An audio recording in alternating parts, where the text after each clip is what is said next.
As the old adage goes, quit your day job. Wait, that can't be right. Welcome to WatchMojo.com, and today we're counting down our picks for the top 10 actors who left a movie for shocking reasons. And then I was fat and unemployed. Before we begin, we publish new videos every day, so be sure to subscribe for more great content. For this list, we're looking at shocking and/or interesting reasons why actors turned down, left, quit, abandoned, or got fired from a particular role. The fault can lie with them, the director, or some other member of production. All that matters is that the story behind their departure is noteworthy. You've always had some very good reason, haven't you? Number 10. Sean Connery, The Lord of the Rings, The Fellowship of the Ring.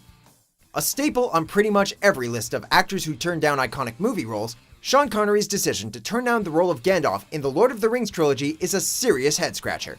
The Academy Award winner reportedly declined Peter Jackson's offer to play the bearded wizard because when it came to the script, he, quote, never understood it. You know who did understand it? Ian McKellen. You shall not pass! The worst part is that had Connery taken the role, he would have owned 15% of the trilogy's worldwide box office receipts, a number that could have mounted to over $400 million. That's a lot of money, Mr. Bond. Mr. Bond, I suppose you wouldn't care to, raise the limit? I have no objections. Number 9. James Remar, Aliens. I'll shove that bat up your ass and turn you into a popsicle.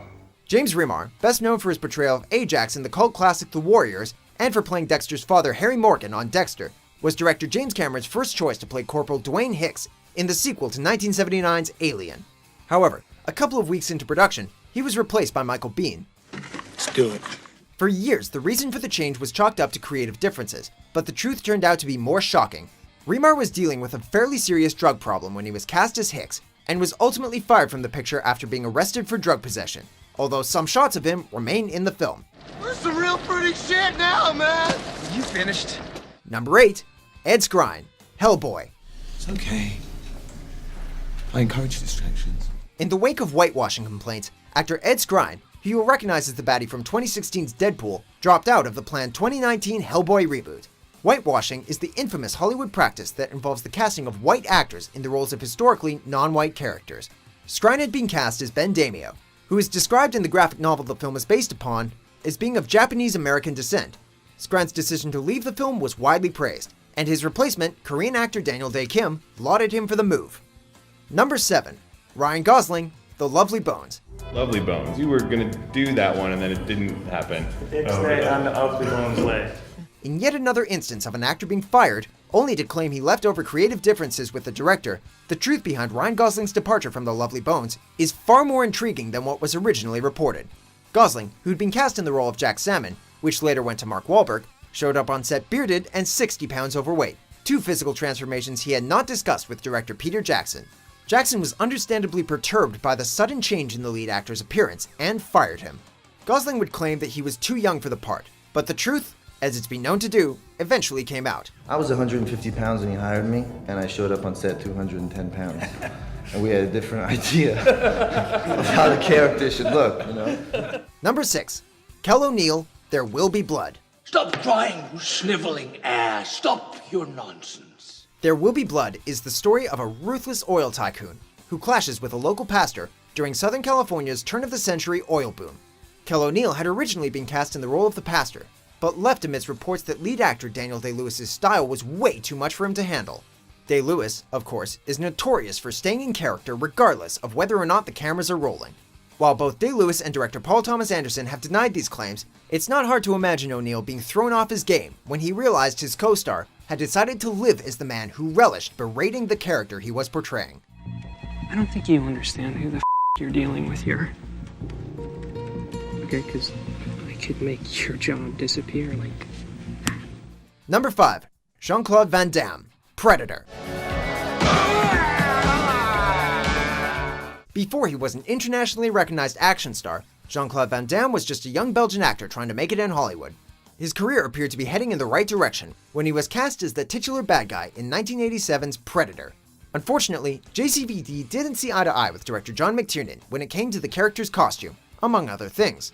Van Damme felt that the cloaking costume made him look silly, unaware that it would be edited out by the visual effects team in post-production. 2 days into shooting, Van Damme dropped out and was replaced by Kevin Peter Hall, who donned a significantly redesigned costume. Number 4. James Purefoy, V for Vendetta. People should not be afraid of their governments. Governments should be afraid of their people. British actor James Purefoy was director James McTeague's first choice to play the mask-wearing vigilante known only as V in the 2005 dystopian thriller V for Vendetta. However, the role required him to wear a Guy Fawkes mask for the entirety of the shoot, which he claimed made it extremely difficult to act in. 6 weeks into filming, Purefoy decided he'd had enough. He quit the production and was replaced by Hugo Weaving. Seeing as how the character's mask was a major part of his identity, anyone who couldn't act beneath it clearly wasn't good enough for the role. Weaving sure pulled it off, though. Beneath this mask there is an idea, Mr. Creedy. And ideas are bulletproof. Number 3. Christian Bale, Steve Jobs. So it's an extremely difficult part, and he's going to crush it. While you'd be hard-pressed to argue against Michael Fassbender's portrayal of Apple co-founder Steve Jobs in Danny Boyle's 2015 biopic, he was nominated for an Oscar after all, at one point in the film's development, the role belonged to someone else. Christian Bale was cast as Jobs in 2014, but relinquished the role shortly after. The story goes that Steve Jobs' widow, Lorraine Jobs, called Bale and begged him not to do the film. While his official position is that he left due to conflicted feelings over the part, we think the pleas of Lorraine Jobs had something to do with it. Wonderful director, everything seems absolutely fantastic. Sometimes you have to realize that you're not the right piece of the puzzle. Number 2. Buddy Ebsen, The Wizard of Oz.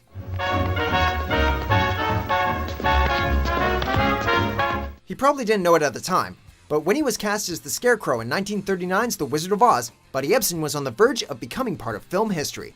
Well, first he was asked to switch roles with Ray Bolger to play the Tin Man instead.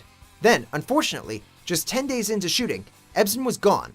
It turned out Ebsen was allergic to the aluminum powder makeup necessary to complete his transformation from man to Tin Man. The incident was actually pretty serious, as Ebsen was brought to the hospital in critical condition. Suffice it to say, he had to drop out. Number 1. Kevin Spacey, All the Money in the World. My grandfather wasn't just the richest man in the world. He was the richest man in the history of the world. 2017 was the year of the Hollywood sex scandal, and Kevin Spacey was one of the celebrities who lost the most after he was accused of assaulting a 14-year-old Anthony Rapp in 1986. Within 2 weeks of Rapp coming forward, Spacey had not only been accused by others, Netflix also dropped him from both House of Cards and a Gore Vidal biopic he was set to star in. Perhaps even more shocking was the fact that Spacey was completely removed from All the Money in the World and replaced by Christopher Plummer about a month before its release. Recasting actors during production is one thing, but swapping them out so close to the release date is pretty much unprecedented.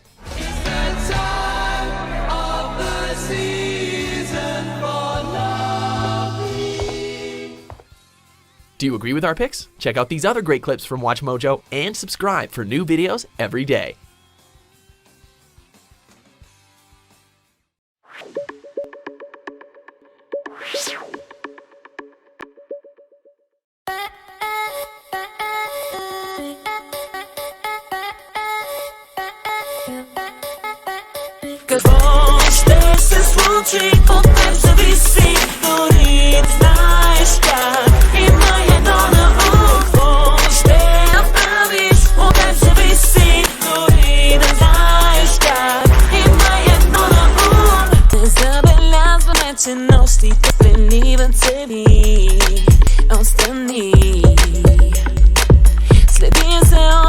Надежда да се срещнем с очи. Може би